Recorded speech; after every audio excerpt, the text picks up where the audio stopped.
여러분, 우리가 요한복음 서론이다라고 이야기할 때에 오늘 읽은 18절까지를 우리가 서론이라고 구분합니다. 이 서론은 우리가 처음부터 이야기했지만 요한복음은 하나님께서 지으시는 새로운 집, 그것을 이야기하고, 이 서론은 그 집이 어떠할 것인지를 우리에게 예고편처럼 또 맛보기처럼 보여준다라고 볼 수 있습니다. 하나님은 하나님을 떠나 이 폐허가 되어버린 인간이라고 하는 집에 새로운 집을 짓고자 하셨습니다. 집을 지으려면 먼저 그 집의 기초인 이 모퉁이 돌을 세워야 되는데, 이 모퉁이 돌이 무엇이냐? 우리가 요한복음 1장 1절부터 5절까지의 말씀을 통해서 함께 묵상했던 것처럼 예수님은 누구신가라고 하는 그 믿음의 고백이 바로 하나님이 지으시고자 하는 새로운 집의 기초가 되는 그러한 모퉁이 돌인 것이죠. 예수님은 영원한 하나님이시고 빛이시고 생명이시다. 그런데 문제는 사람들이 이 빛을 깨닫지 못했습니다. 그래서 이 빛의 증언자로 세례 요한을 부르셨는데, 오늘 우리 역시도 이 어두운 세상 속에 부르심을 받은 세례 요한들이다라고 이야기를 나누었지요. 그렇게 증인을 통해서 하나님은 그 빛을 전하셨지만 사람들은 어떻게 합니까? 예수님을 거절하였습니다.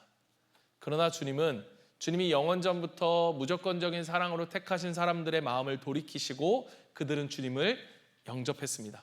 그리고 그 영접하는 자, 곧 그 이름을 믿는 자들에게는 무엇을 주십니까? 하나님의 자녀가 되는 권세를 주셨다. 그래서 우리가 지난주에 그 권세, 하나님의 자녀의 특권에 대한 4가지를 우리가 나누었고요. 오늘 말씀은 이 하나님의 특권을 가진, 그러니까 이 자녀됨의 특권을 가진 하나님의 자녀들과 어떻게 새로운 집을 지으실지, 그리고 궁극적으로 왜 하나님은 이 새로운 집을 짓고자 하시는지를 우리가 함께 묵상하며 나누고자 합니다. 여러분, 이 새로운 집은, 하나님께서 지으시는 이 새로운 집은 어떻게 하나님께서 지으시겠다는 것인가? 이러한 질문에 대한 대답, 우리에게도 그렇지만 사실 당시의 유대인들에게는 정말로 받아들일 수 없을 만큼의 충격적인 말씀을 하고 계시는데, 그것이 바로 오늘 우리가 읽은 14절입니다. 14절에 어떻게 시작합니까? 말씀이 육신이 되어 라고 시작하죠. 이 말씀, 로고스라고 하는 거, 여러분, 로고스가 누구입니까? 하나님이시잖아요. 이 하나님이 지금 어떻게 하셨다는 거예요? 육신이 되셨다는 거예요. 여러분, 이게 무슨 말인가 하면 우리와 같은 인간의 몸으로 오셨다는 것입니다. 여러분, 쉽게 얘기하면 이렇습니다. 여러분, 여기에 지금 개가 한 마리 있다고 여러분 생각해 보십시오. 여러분, 이 개가 새끼를 낳았어요. 그러면 이건 뭡니까? 여기서 험한 말이 나왔어요. 일부 때는 여기서 나왔는데, 이 강아지죠, 강아지. 여러분, 강아지라는 아름다운 말이 있습니다. 여러분, 강아지. 이 개의 새끼는 강아지입니다. 여러분이 왜요? 제가 잘못 말했어요? 맞죠? 개의 새끼라고 했습니다. 여러분, 오해하지 마십시오. 근데 강아지가 뭐예요? 사람이라는 거죠. 강아지가 사람이라는 거예요. 여러분, 요즘 물론 우리가 강아지가 거의 사람 취급을 받는 그런 우리가 시대에 살아가지만, 그래서 동물병원에 가면 진짜 그러거든요. 누구누구 엄마, 누구누구 아빠. 이 강아지가 내 자식인 거예요. 어쨌든 제가 말하고 싶은 거는 뭐 동물 비하냐 이런 게 아니라, 동물은 동물이고 사람은 사람이라고 하는 아주 확실한 사실을 제가 이야기하고자 하는 거예요. 지금 이들에게 있어서는요, 말씀이, 즉 하나님이 육신이 되셨다는 말은 이것보다 훨씬 더 충격적인 거예요. 그러니까 창조주 하나님, 유일하신 창조주, 전능하신 하나님이 어떻게 부패하고 이 죽음을 안고 있고 유한하고 늙어가는 이 연약한 육신으로 이 땅에 오실 수 있는가? 그래서 유대인들은 예수님을 믿을 수가 없었던 거예요.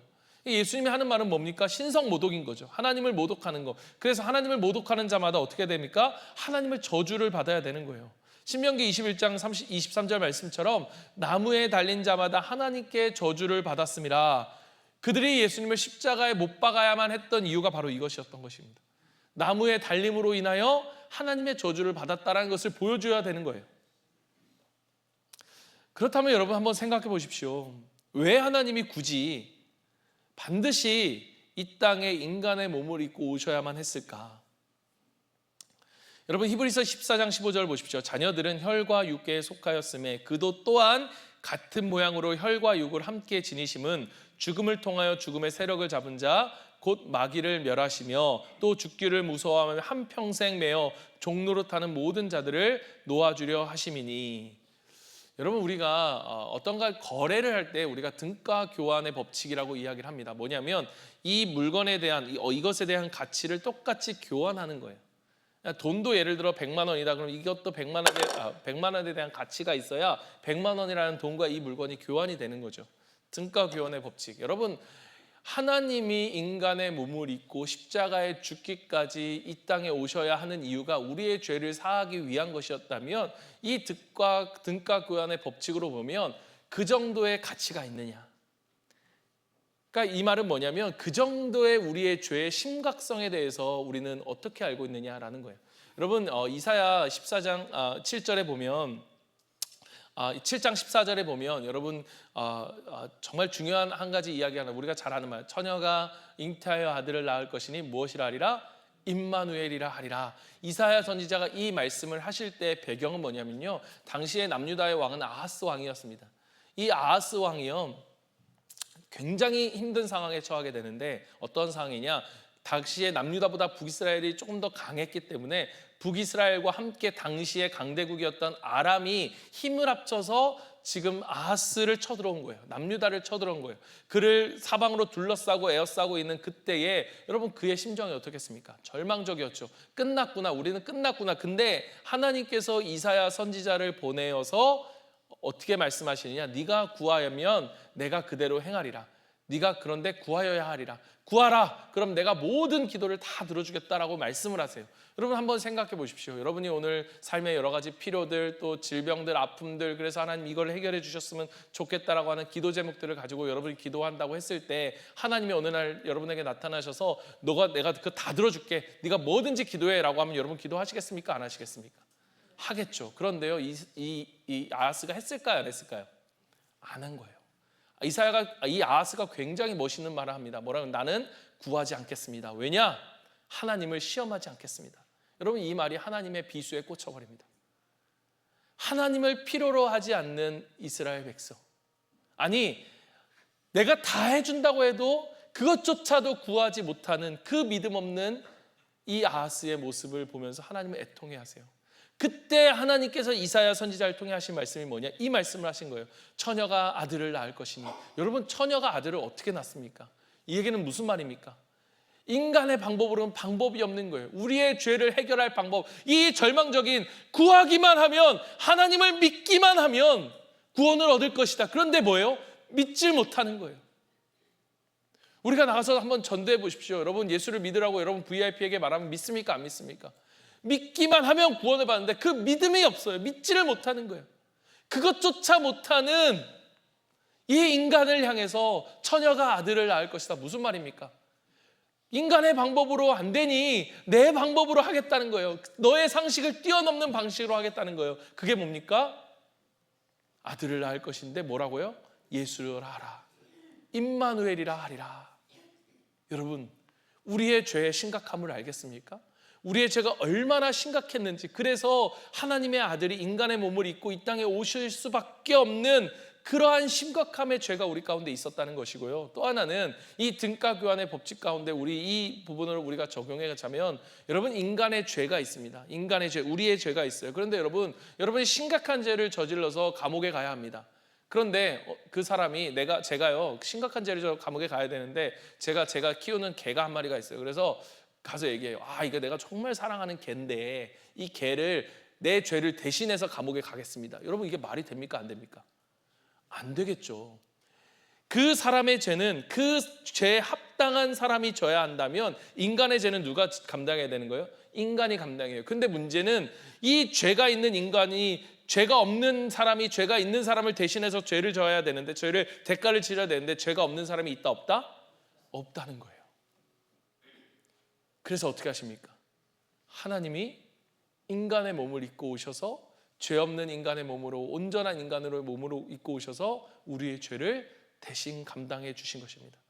이게 바로 여러분 오늘 말씀이 육신이 되신 성육신의 사건인 거예요. 그렇기 때문에 예수님이 십자가 위에서 다 이뤘다 말씀하신 것입니다. 여러분, 이 말씀을 여러분은 이해할 수 있으십니까? 여러분 사실 저는요, 제가 이렇게 말하고 있지만 이 말씀을 사실 온전히 이해하지 못해요. 여러분이 이해 가시는지 모르겠어요. 저는 이해가 안 가요. 하나님이 육신의 몸으로 오셨다는 것도 이해가 되지 않지만 사실 자기 아들을 누군가를 위해서 죽음에 내어주는 것이 여러분 이해가 되십니까? 여러분 요즘 그 드라마 중에, 넷플릭스에서 나오는 드라마 중에 폭삭 소가수다, 여러분 저도 재밌게 보고 있는데 여러분은 기도와 말씀만 보십시오. 하여튼 보고 있는데 그 드라마가 굉장히 슬퍼요. 그래서 저희 아내가 틀면 그냥 울면서 봐요.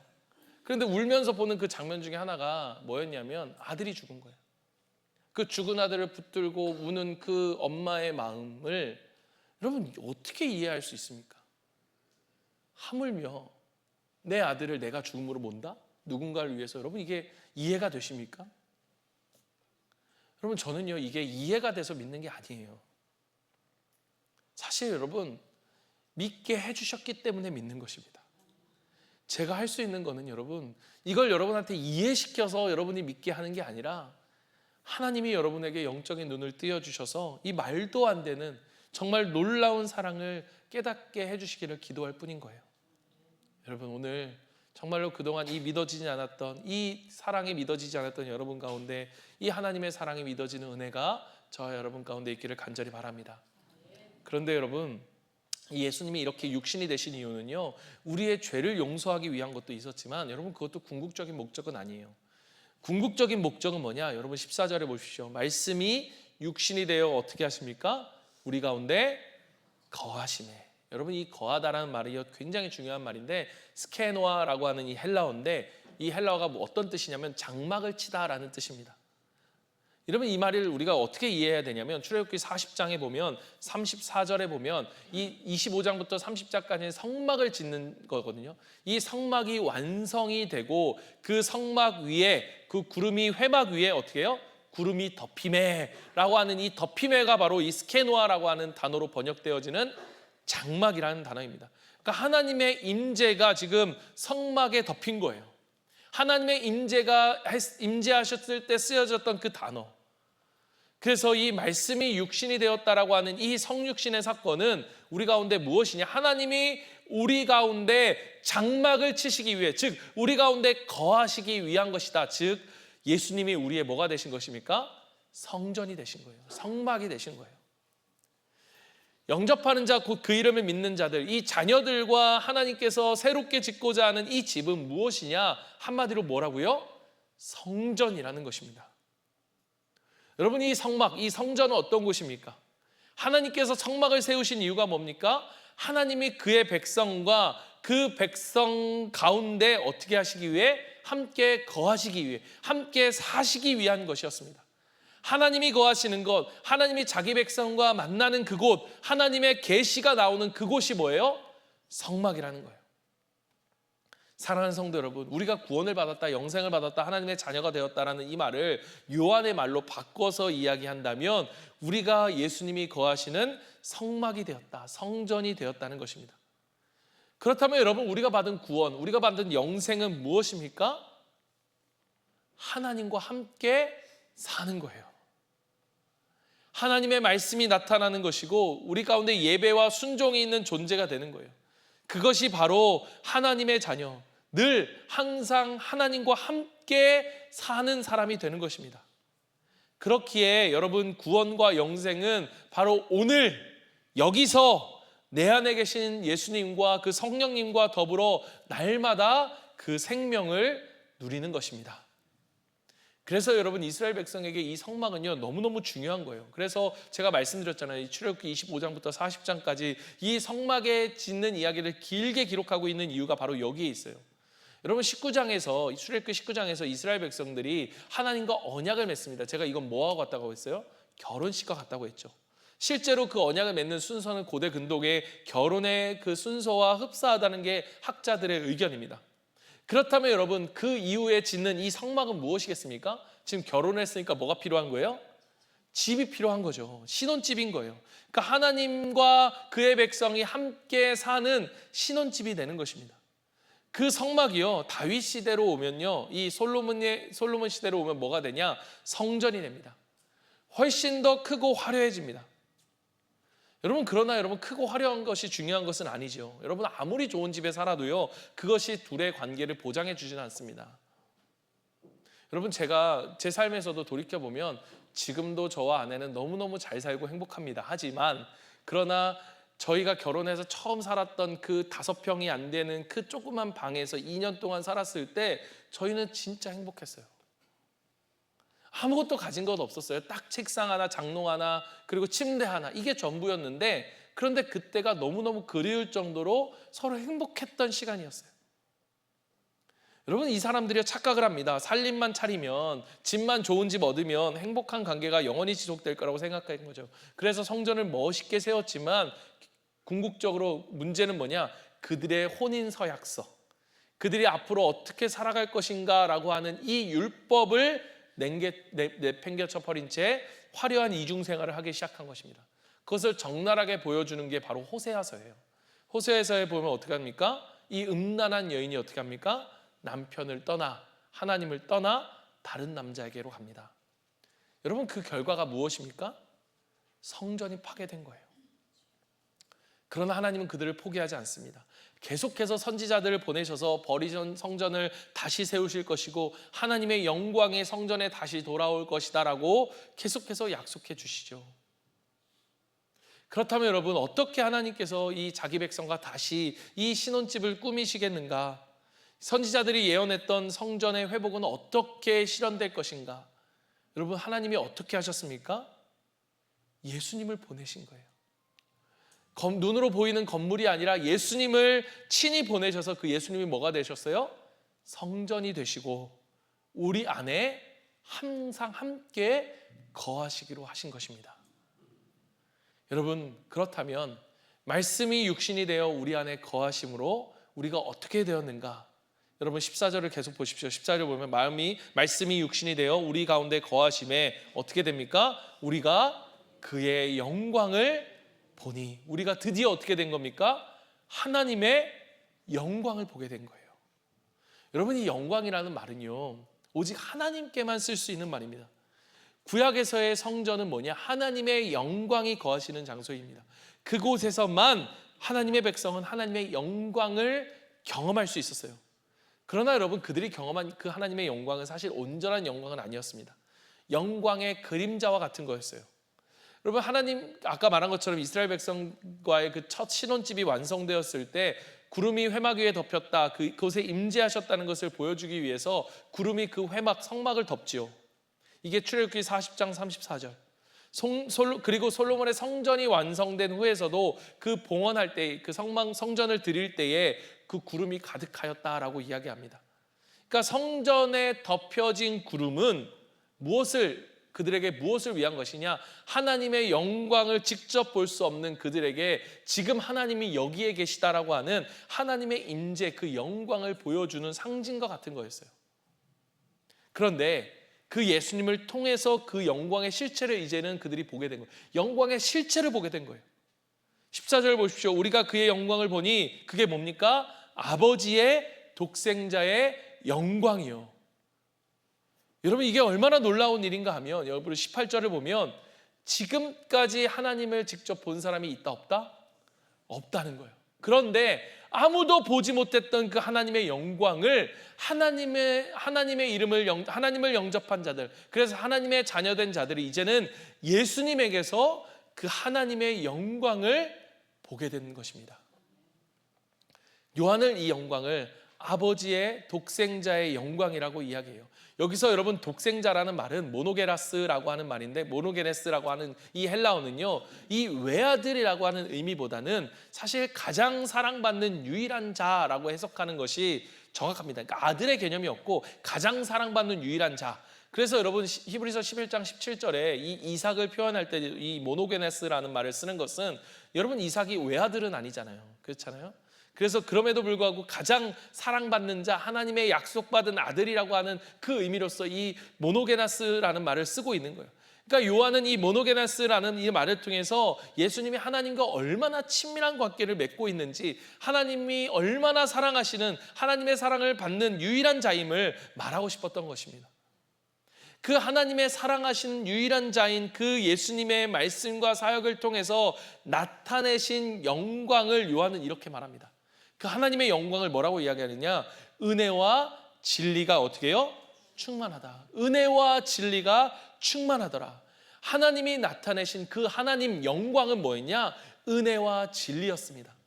여러분, 이것은 무엇을 보여주는가 하면, 여러분, 모세가 나중에 좀 이따 얘기하겠지만, 모세가 하나님의 영광을 내게 보여주셔서, 주의 영광을 내게 보여주셔서라고 간구했을 때 구름 가운데 하나님께서 그에게 하나님의 영광의 그림자를 보여주세요.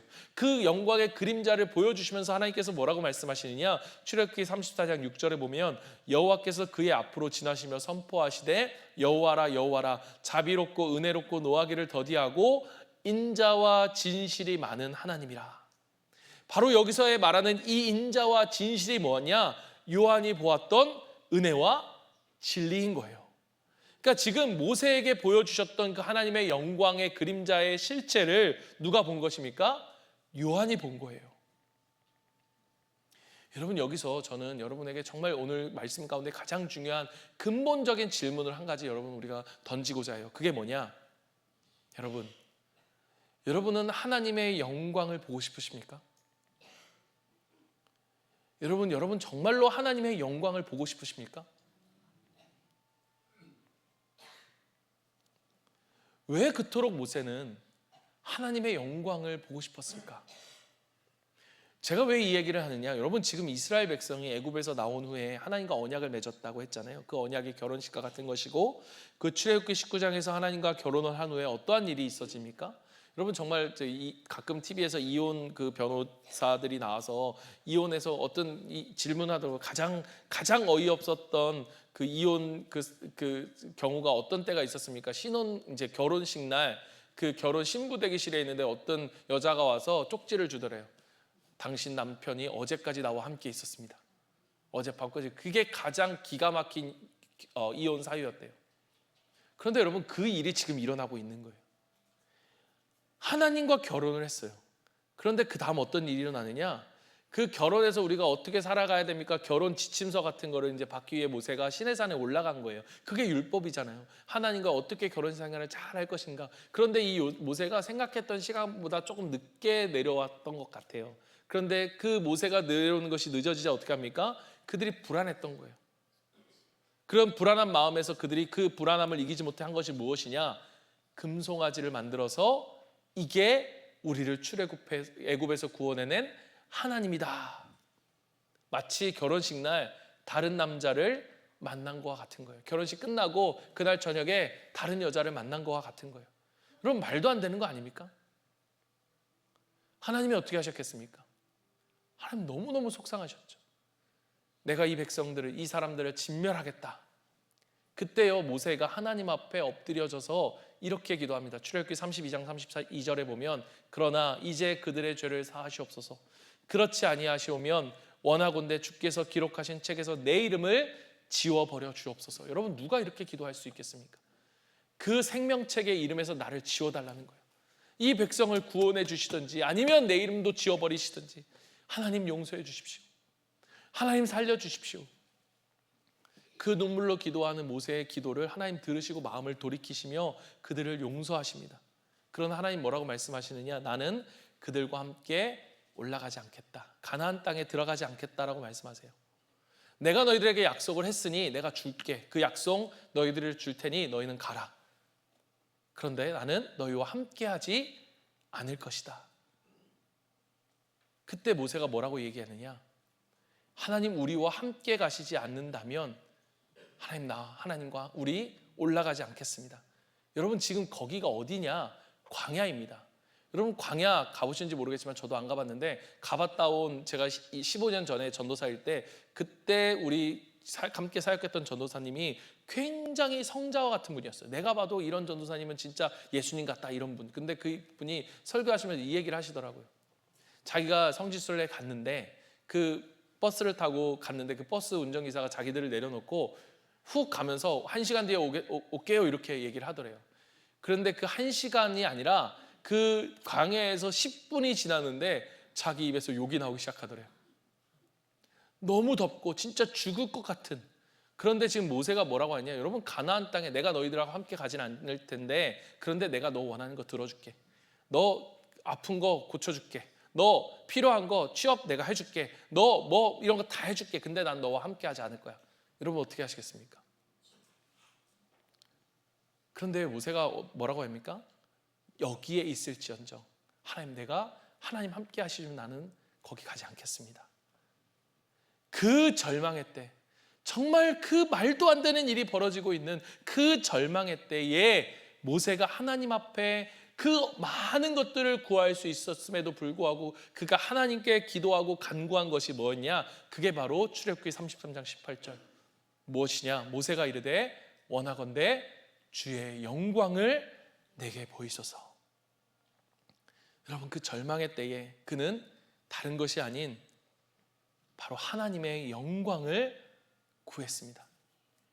여러분, 그 마음이 얼마나 절박한 마음이었겠습니까? 그런데 왜 다른 많은 것들이 아닌 하나님의 영광을 그가 그 영광을 보여달라고 했을까? 왜냐하면 여러분, 그가 구한 그래서 그에게 보여주신 그 영광은 무엇이냐? 바로 하나님이 여전히 그들과 함께 계시다라고 하는 증표였고, 하나님이 그들을 버리시지 않으셨다라고 하는 증거였기 때문입니다. 바로 그 영광이 뭐라고요? 은혜와 진리였다는 거예요. 금송아지를 만든 그 신혼 첫남발에 바람이 나버린 그들에게, 다른 남자를 떠나 가버린 그들에게, 그래도 나는 너희를 용서한다. 끝까지 나는 너희를 버리지 않을 거야. 나는 너희와 항상 함께 할 거야.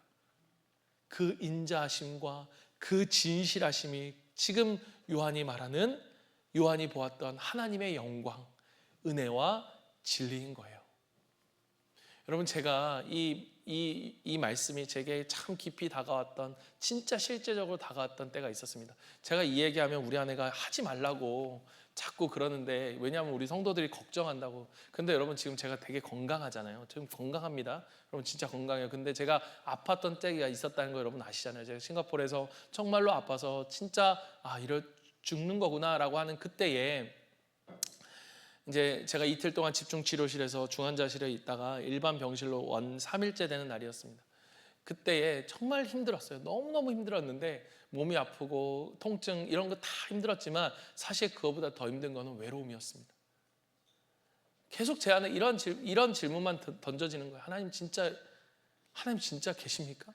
하나님 진짜 여기 나와 함께 계십니까? 하나님 어디 계십니까? 하나님 대체 어디 계신 거예요?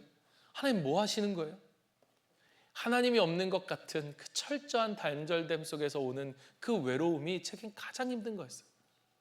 그때 제가 하나님 앞에 간구한 거는요, 하나님 낫게 해달라는 거 아니었어요. 하나님 이렇게 살려달라는 것도 아니었어요. 제가 그때 하나님 앞에 구한 건 단 한 가지였어요. 하나님을 보여주십시오. 주의 영광을 내게 보여주십시오. 제가 이 4일째 되는 그날 밤에 정말 하나님의 마음, 그 하나님이 내 곁에 계시다는 그 강한 마음이 제 안에 드는데, 그 다음날 아내가 저한테 언제 와가지고 그러더라고요. 얼굴이 달라졌다고. 무슨 일이 있었냐고. 제 상황이 나아진 건 아니었습니다. 근데 제 마음에 이 말할 수 없는 이 평안함이 찾아오는데, 진짜 하나님을 만나는 그 기쁨. 여러분, 저희가 이 예배를 시작하기 전에 부르는 임내송에서 창조의 아버지라는 곡을 제가 여러분과 함께 부르기를 선택한 이유가 뭔가 하면, 여러분, 무엇보다 이 간구 때문이었어요. 이 고백 때문이었으며, 주 영광 여기 임하사 열방 향에 그 빛 비추소서. 주의 얼굴 구할 때 주의 은혜 머무소서. 여러분, 저는 믿습니다. 뭐냐면, 우리가 어떤 상황 가운데 있는지, 여러분이 지금 어떠한 상황 가운데 있든지, 우리에게 정말로 필요한 것이 뭐냐? 주님의 영광, 하나님의 영광이라는 사실을 여러분 믿기 때문입니다.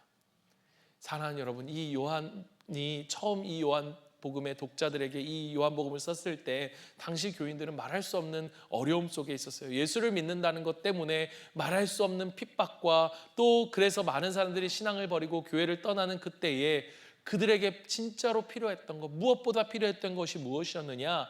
하나님을 보는 것이었어요. 하나님이 우리와 함께 계시다는 그 영광을 그들은 보고 싶었습니다. 하나님의 임재를 고대하는 그들에게 지금 요한이 한 말이 뭐냐? 너희들이 그토록 보고 싶어하는, 그토록 구하는 하나님의 영광이 여기에 있다. 그게 누구입니까? 예수 그리스도.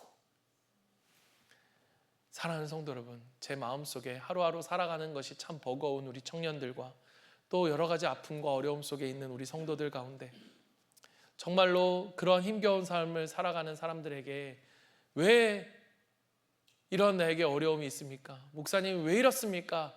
라고 말할 때마다 정말 그런 마음이 들어요. 내가 돈이 정말 많아서, 아니면 내가 이런 큰 사업을 해서 취업 안 되는 우리 청년들 다 취업시켜주고, 돈이 많아서 이렇게 좀 이렇게 저기 해주고, 제가 능력이 있어서 그냥 쫙 하면 그냥 다 질병도 낫고 막 이랬으면 좋겠다, 이런 마음이 사실 들거든요. 그런데 제가 할 수 있는 말, 제가 하는 말이 뭐냐? 예수님을 바라보자. 예수님을 바라보자. 주님은 우리에게 예수 그리스도를 보여주세요. 우리에게 구체적으로 도와주실 수 있어요.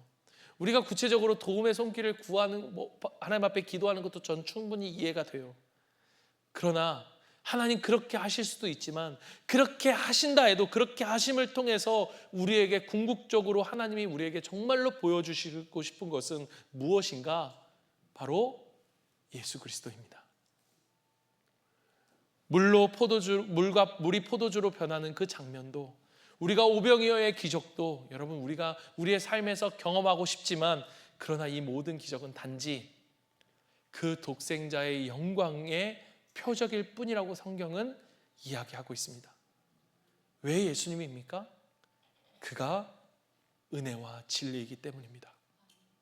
그 은혜와 진리는 우리가 어떤 상황 가운데 있을지라도 우리를 끝까지 사랑하시겠다라고 하는 은혜이고, 우리가 어떤 상황 가운데 있을지라도 우리를 가장 좋은 길로 우리를 인도하시겠다라고 하는 진리이신 예수님이기 때문입니다. 그분이 우리와 끝까지 함께 하신다는 그 확실한 증거가 바로 예수 그리스도입니다. 안식일은 저항이다라는 책이 있습니다. 제가 예전에도 한번 소개했던 적이 있는데, 그 책에 보면 이러한 이야기가 있습니다. 유럽 전쟁 때 한 엄마가 전쟁터를 떠나 난민이 되었습니다. 그 여인이 8살 된 여자아이 하나를 데리고 1127km를 걸어서 국경을 넘었습니다. 그동안 여자아이는 엄마의 손을 절대 놓지 않고 꼭 붙잡고 걸었습니다. 안전한 곳에 와서야 그 손을 놓자 그 여자아이의 손에는 살갗이 다 벗겨져 피가 흐르고 있었습니다. 여러분, 이 아이는요, 이 어머니는 아이의 손을 그저 잡은 게 아니라 이 아이의 생명을 잡고 있었던 거예요. 그 아이는 생사를 붙들고 있었던 것입니다. 시편 기자가 우리에게 이렇게 고백합니다. 73편 23절 우리 함께 읽습니다. 한번 띄워주시겠습니까? 함께 읽습니다. 시작. 내가 항상 주와 함께하니 주께서 내 오른손을 붙드셨느니라. 아멘. 하나님이 우리의 손을 절대로 놓지 않으십니다. 그 놓지 않으시는 그 하나님의 은혜의 확증이 뭐냐? 그 사랑의 확증이 뭐냐?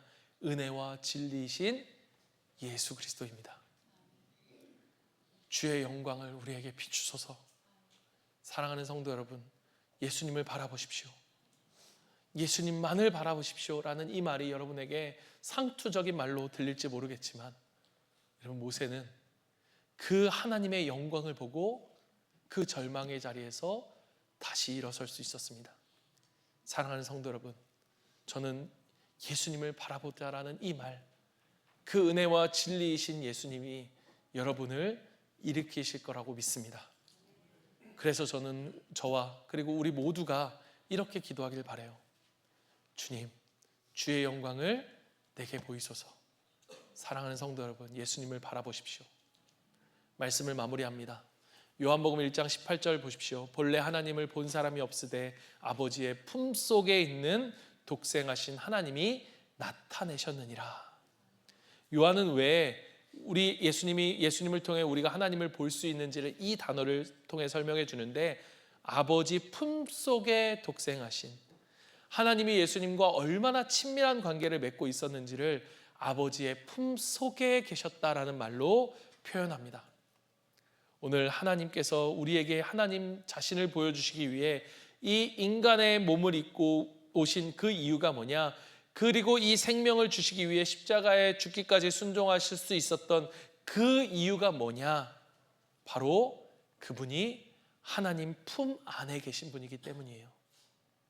하나님과의 그 사랑의 섬김이, 사랑의 사귐이 예수님이 죽기까지 하나님을 사랑하시고 죽기까지 하나님의 말씀에 순종하실 수 있었던 비결이었고 이유였던 것입니다.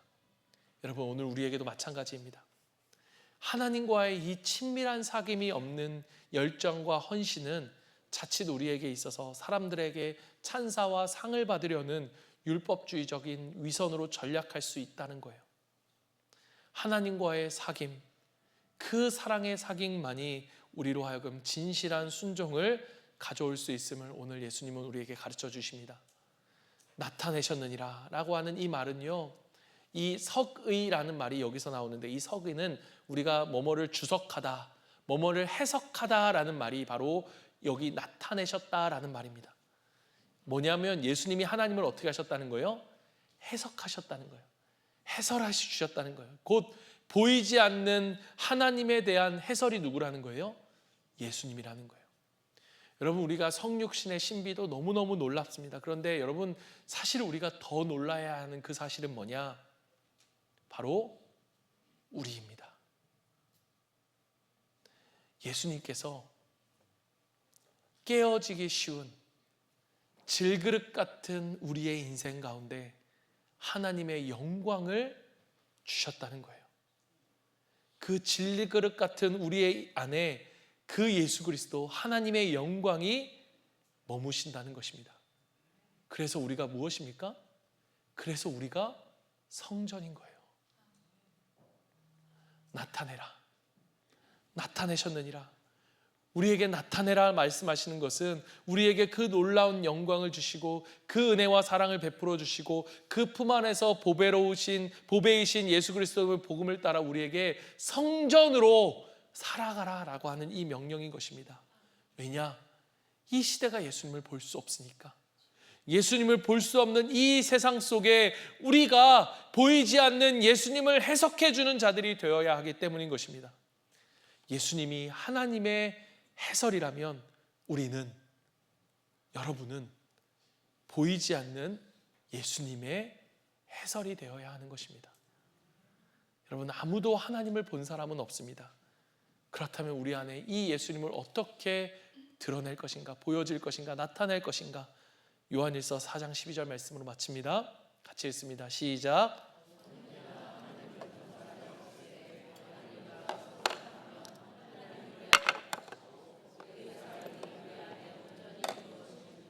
아멘. 사랑하는 성도 여러분, 우리가 그 품 안에 거하며 하나님의 은혜와 진리를 더욱더 누리며 그 은혜를, 그 분을 닮아가는 우리가 되길 원합니다. 그래서 우리가 그 작은 예수가 되어서 은혜와 진리를 우리의 삶에 나타내므로, 즉 우리가 서로 사랑함으로, 우리가 예수님을 볼 수 없는 자들이 우리의 사랑함을 통해, 우리의 나눔과 섬김을 통해, 우리의 삶을 통해 예수를 보게 하는, 우리 모두가 하나님의 성전이 되는 그러한 복된 삶을 살아가는 저와 여러분이 되기를 간절히 소망합니다.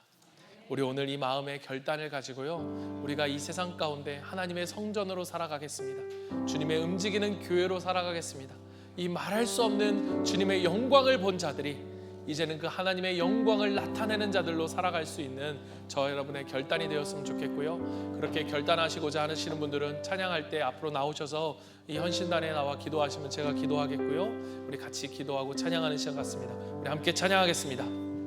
우리 다 같이 일어나서 찬양하겠습니다.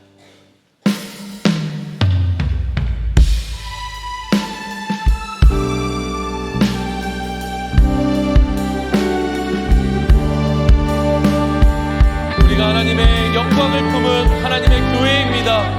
우리가 교회된 삶으로 하나님을 드러내는 삶으로 살아가겠습니다. 고백합니다. 우리는 주의 움직이는 교회, 이것은 주님을 위한 자리. 내가 기도하는 모든 땅 위에서 하나님 예배받을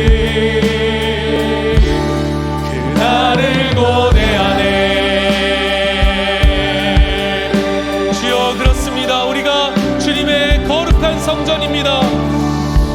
우리는 주의 움직이는 교회, 이곳은 주님을 위한 자리. 내가 기도하는 모든 땅 위에서 하나님 예배받을 그날을 고대하네. 나의 노래로 주님의 성전을 지으리. 높임을 받으소서. 이스라엘의 찬송 증거하신 주님을 거룩하십니다. 두 손 들어 주님의 보좌를 만들고 맘 다해 경배하라이. 구름 날개 사이에 임하신 것처럼 내 위에 임하소서. 우리는 주의 움직이는 교회. 주님, 그렇습니다. 내가 기도하는 모든 땅 위에서 주님의 영광이 드러날 것입니다. 그날을 고대하네. 나의 노래로 주님의 성전을 지으리. 높임을 받으소서. 이스라엘 찬송 증거하신 주님을 거룩하십니다.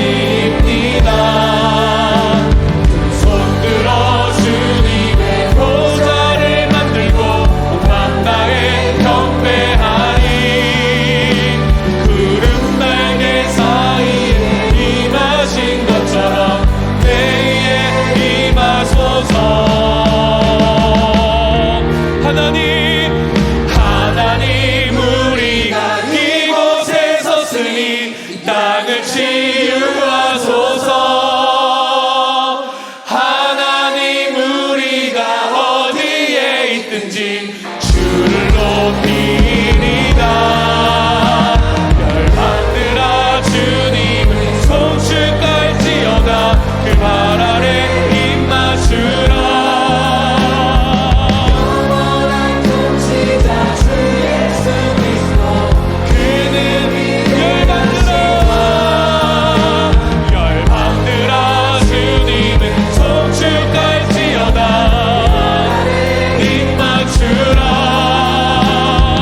영원한 통치자 주 예수 그리스도, 그는 위대하신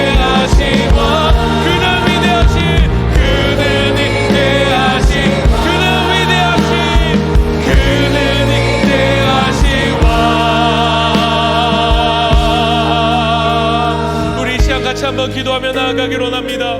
여러분, 오늘 우리 가운데 주님의 영광을 보길 원합니다. 우리가 이 시간 기도할 때에 우리 가운데 그 진혜와 진리이신 그 하나님의 영광을 볼 수 있도록 주여 우리 가운데 우리의 눈을 열어주시고 주님의 영광을 보게 하여 주시옵소서.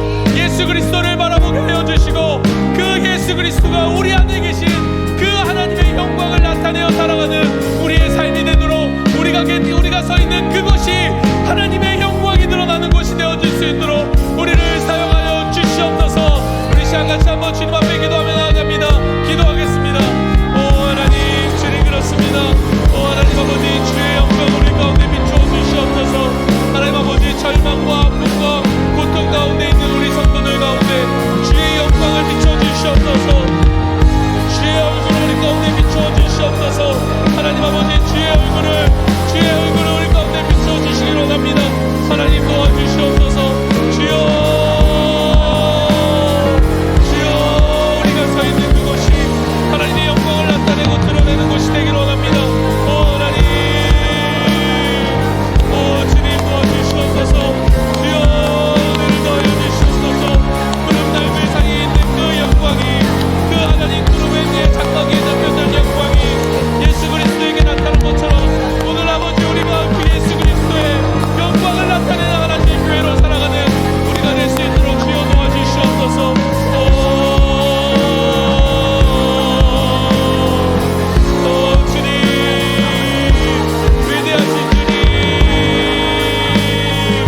사랑하는 성도 여러분, 오늘 그 예수 그리스도의 영광이 여러분 가운데 있음을 믿음으로, 그 하나님이 주시는 그 예수 그리스도를 바라봄으로, 하나님이 우리와 함께 계신다라는 그 확신으로 이제 평안한 마음을 가지고 세상에 돌아가십시오.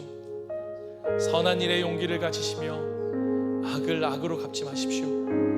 항상 연약한 자를 도우시며 병든 자를 찾아보시며 곤란당하는 이웃을 위로하십시오. 모든 사람을 존경하시며 주님께 봉사하고 주님을 사랑하십시오. 모든 일을 믿음과 사랑으로 행하시며 어떤 일에도 소망을 포기하지 마십시오. 그리고 거룩하신 성령께 순종하여 기쁨과 감사의 생활을 해나가시기를 바랍니다. 그러할 때 우리 하나님 아버지는 여러분을 항상 도와주실 것입니다.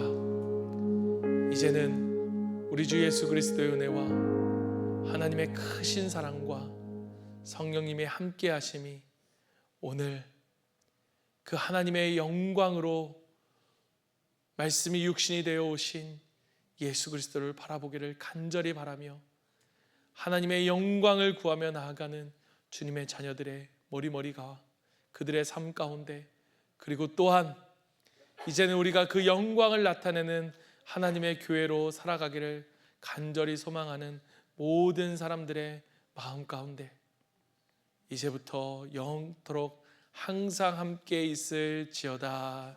아멘.